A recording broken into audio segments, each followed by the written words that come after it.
Hola, nuestro equipo está formado por Michelle, Areli, Berenice, Valeria, Alessandro, Alonso y yo, Gladys. Somos alumnos de IPED Campus Puebla. El día de hoy les hablaremos sobre un tema demasiado relevante, el maltrato. ¿Pero qué es el maltrato?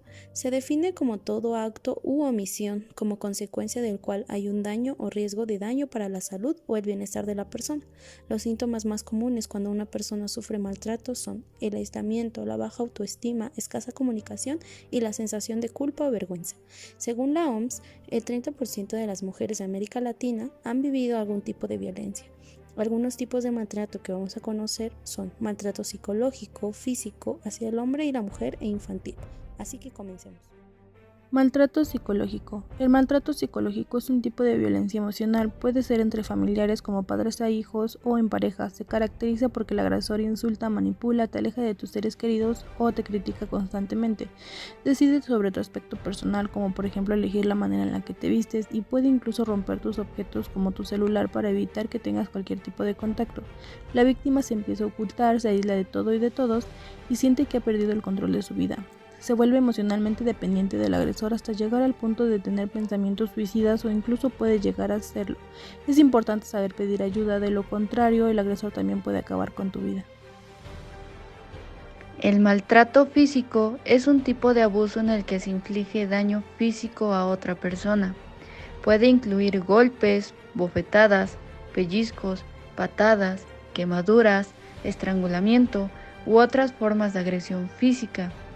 El maltrato físico es un acto de violencia que puede resultar en lesiones graves o incluso la muerte de la víctima. Es considerado un delito y una violación a los derechos humanos. Las víctimas de maltrato físico pueden experimentar graves consecuencias físicas y emocionales, y es importante buscar ayuda si usted se encuentra en una situación de abuso físico.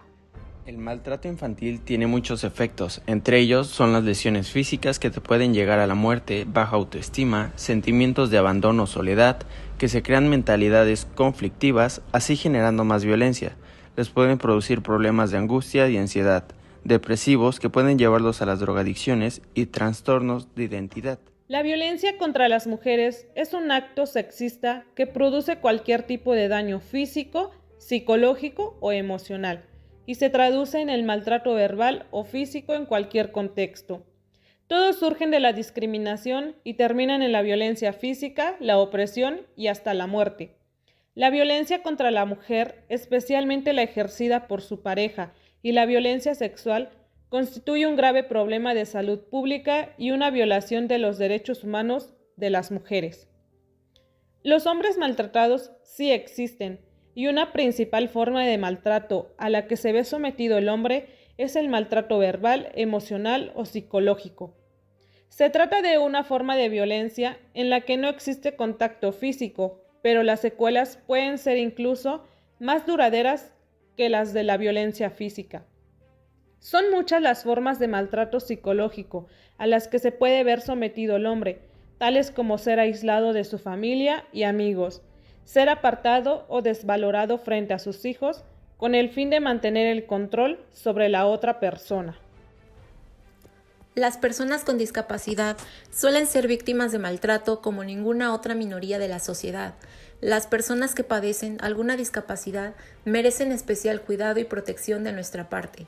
Constituyen uno de los estratos más vulnerables de la sociedad. No existe ningún argumento válido a favor del maltrato a las personas con discapacidad. Tanto adultos como niños que tienen discapacidades corren un riesgo considerablemente alto de sufrir violencia y maltratos por parte de otras personas sin discapacidades. Se estima que los adultos que padecen alguna discapacidad tienen 1.5 mayores posibilidades de ser víctimas de algún acto de violencia. Algunos tipos de maltrato o abuso a personas con discapacidad pueden verse como abuso físico y psicológico, negligencia médica, asalto sexual, negligencia mental y física y abuso financiero. Según la Organización Panamericana de la Salud en conjunto con la OMS, los niños con discapacidad sufren actos de violencia con una frecuencia casi 4 veces mayor que los que no tienen discapacidad. La Convención sobre los Derechos de las Personas con Discapacidad, promulgada por las Naciones Unidas, destaca la necesidad de proteger los derechos de los niños con discapacidad y velar porque logren una participación en la sociedad que sea plena y en pie de igualdad. Las personas que padecen alguna discapacidad merecen especial cuidado y protección de nuestra parte. Constituyen uno de los estratos más vulnerables de la sociedad. Visitar y estar atentos a nuestros familiares puede ayudar a evitar que el maltrato suceda.